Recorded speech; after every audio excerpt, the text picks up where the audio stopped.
Welcome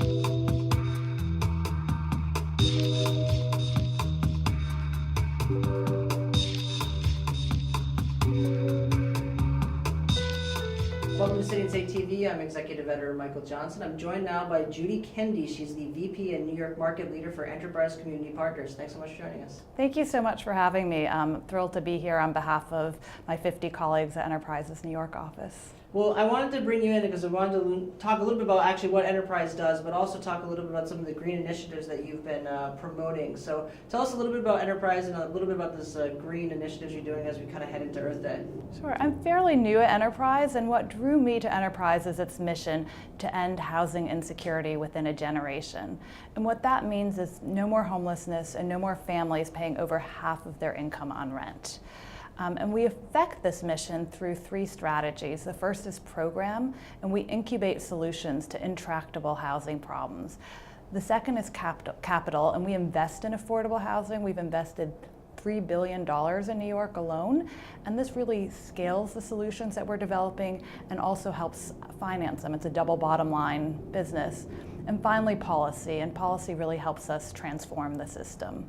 And you mentioned that you're a nonprofit. You've raised $3 billion to help with affordable housing. Where does that money mostly come from? Is it a situation where you mostly get private donations? Do you rely on the city though for some of that money as well, or? Absolutely. The $3 billion doesn't necessarily include city capital. Often the city's a co-investor on the projects, but we work with many banks who have Community Reinvestment Act obligations or are seeking to buy tax credits to support their business. And I know the mayor has made affordable housing a top priority for his administration. He wants to create or preserve 200,000 units. Part of that has been, there's been a green initiative to that, part of his Plan NYC program, and he wants to kind of update that, but also, with retrofitting some homes, also like making sure the new homes that are built are more environmentally friendly. But you guys have been kind of working with this as well and working on this type of thing as well. Sure. So we've been working really closely with the city, and it all started, and it's actually a great example of the life cycle of an enterprise program. About 10 years ago, we felt that there was a real need to develop a green standard for affordable housing. And so we incubated this solution. We piloted it on a few different developments, including one here in New York in the East Village.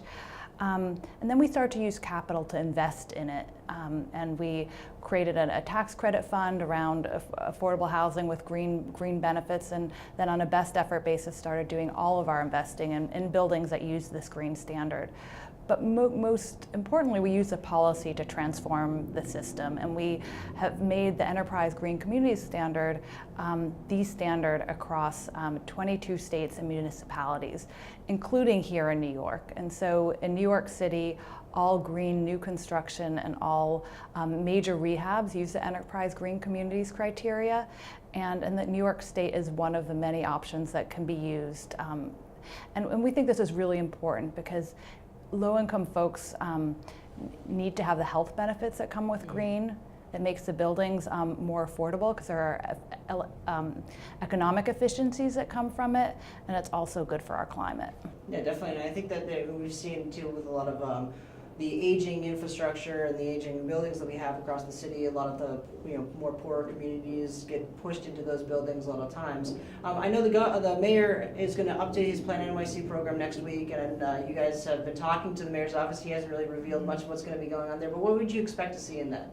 So I think that there are really three things that we know. So the first is that we know that this administration has been a leader in affordable housing. As you mentioned, the mayor's plan for 200,000 units. And this administration has also been a leader in green with One City Built to Last to reduce carbon emissions by 80% by 2050. And so we expect Plan NYC to really integrate both of these components and really to see more going along in this direction of making housing and buildings greener. We also know that the mayor has a progressive agenda. He's been very focused on income inequality and on poverty. And so we hope to see some of the affordable housing that's not receiving direct city subsidy, for example, inclusionary affordable housing, to also have green benefits, which it doesn't to date. And then finally, this plan's really interesting because it's been the first time that it's been 70 agencies working together. So we really expect it to be collaborative and holistic, and it gives a real opportunity to focus on things like health and housing. And so standards for indoor air quality would be fantastic, particularly in low-income communities that suffer from disproportionate rates of asthma. Yeah, no, I think you've hit on something there. There's always a lot of discussion about when they talk about affordable housing, and a lot of contractors, when they do the inclusionary, they build some affordable housing, they get their market rate housing as well. But the standard of that affordable housing obviously is something that you need to pay attention to. Do you feel that the mayor in his time so far, the few deals that he has kind of reached out, that he's had a focus on that? He's had a focus on making sure that some of the new construction or new affordable housing construction is green, or do you think there could be more that he could do? It's really early days, but right now there's not a standard for the affordable housing built through the inclusionary program because it's not receiving direct subsidy for HPD. And so we certainly hope that the green benefits that the mayor is bringing to the affordable housing through the agencies will also apply to those built through inclusionary. Great. Before we let you go, I wanted to talk also about NYCHA. A lot of developments with NYCHA. You have FEMA, who's earmarked $3 billion to help with Sandy recovery in a lot of the NYCHA communities that were hit by that. Let's talk about that first. Do you think that this is a good opportunity to rebuild these areas in a much more green and sustainable way?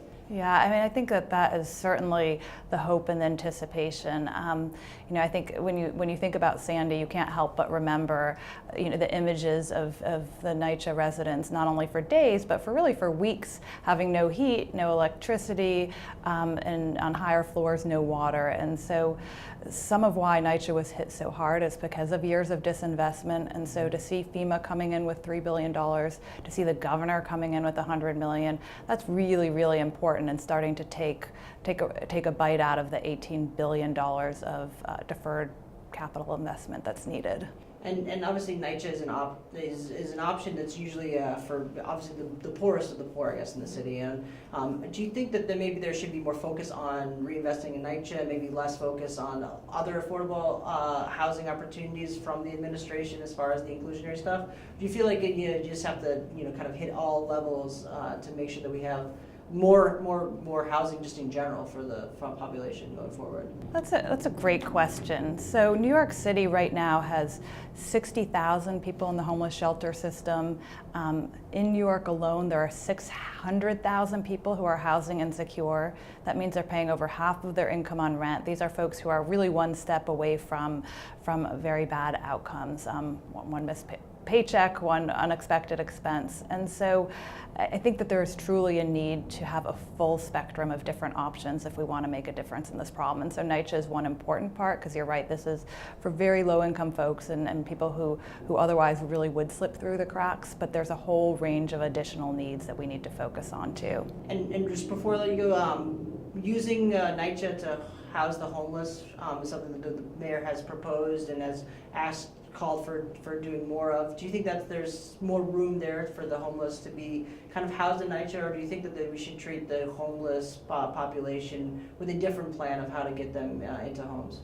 So I think that there's not one homeless population, and that there are so many different people in the homeless shelter system. So one example, there are families, so the number of people in shelters has doubled over the last 10 years, and the biggest population that's there now is families, and children make up almost half of the 60,000 people.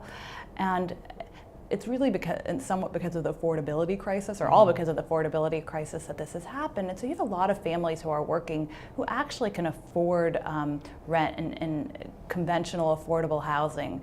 And so we think that's a great idea. We have a program called Come Home NYC that's actually housing the 2,000 families who cycle through the shelter system each year with sufficient income to pay rent. I think there are other folks who need supportive housing, which is why we focused a lot on New York 4, and then for some people, NYCHA may be the right option, but there's not a one-size-fits-all solution.